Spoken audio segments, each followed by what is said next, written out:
assunto agora, o Tribunal de Contas do Estado está cobrando dos prefeitos sergipanos o cumprimento da resolução que trata da realização de festas. Os municípios que não pagaram os servidores e que decretaram, por exemplo, situação de emergência, estão proibidos de organizar qualquer tipo de festividade. E a repórter Kedma Fer tem outros detalhes sobre esse assunto para a gente. Kedma. Pois é, né, Lani? Aquelas prefeituras que querem realizar festas de carnaval, elas têm que estar atentas a essa resolução. Como você mesmo disse, se estiver devendo a servidor, seja 13º ou salário do mês, por exemplo, não vai poder realizar, assim como também aquelas prefeituras que estão em situação de calamidade, também não vai ter festa de carnaval. Para explicar um pouquinho mais sobre essa resolução, que na verdade não é de agora, a gente vai conversar com o diretor de controle externo do Tribunal de Contas do Estado, o Adir Machado. Uma boa tarde. Quer dizer que é uma resolução que na verdade já é um tanto antiga.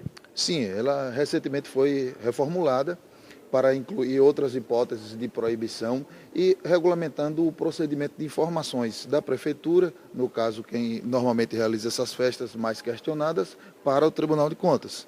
O fato é que a regra geral que se pode resumir é que não pagando os vencimentos dos servidores públicos, ou seja, estando em atraso com salários dos servidores, não é possível fazer festa. Uma vez tendo calamidade, decretação de emergência, normalmente porque não está conseguindo cumprir com recursos públicos, não está conseguindo atender a população, como é o caso dos municípios que estão em seca, não há razoabilidade em fazer festa quando a população está passando por esse tipo de problema.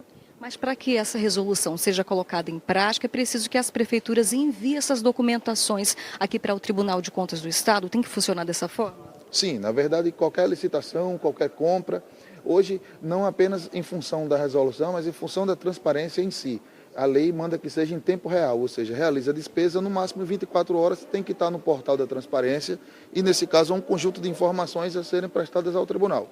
O que não quer dizer que o tribunal de ofício não possa ir buscar as informações dos municípios, onde já se sabe que há uma tradição em fazer festa, para pesquisar se a realidade local é compatível com a realização do festejo ou não. Já existe algum tipo de levantamento para saber se existem muitas cidades em situação de emergência ou que estão em dívidas com os servidores e que não vão realizar festas de carnaval?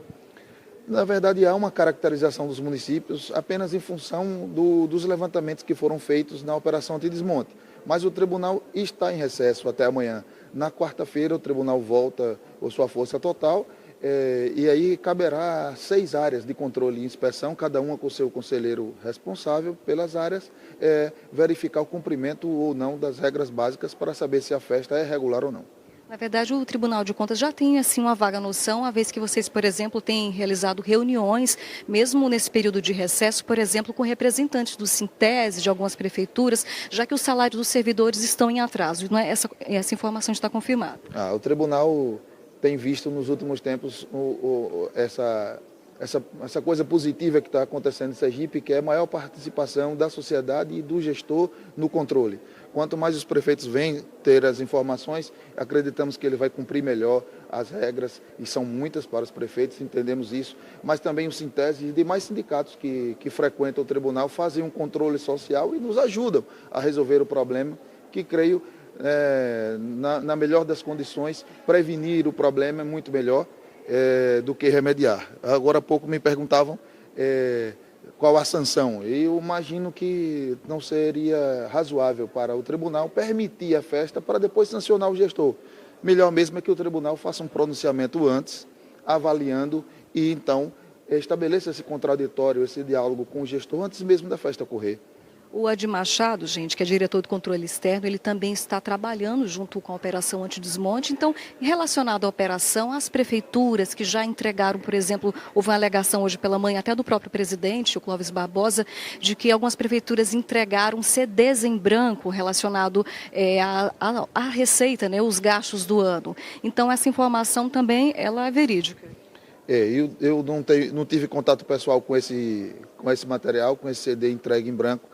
Mas essa é uma irregularidade que não é tão rara assim para quem trabalha com auditoria, ou seja, da informação ser tida como prestada e na verdade ela não existir, ou ter sido prestada com informações equivocadas, distorcidas. Mas esse ainda não é a grande questão da Operação Antidesmonte. A Operação Antidesmonte ganhou este relevo maior nos últimos dias, no final do ano para cá, porque, na verdade, fruto dela, uma série de irregularidades foram descobertas. Mas não era esse o objetivo inicial, era mais prevenir. Tá bom, então, muito obrigada pelas informações, Lane.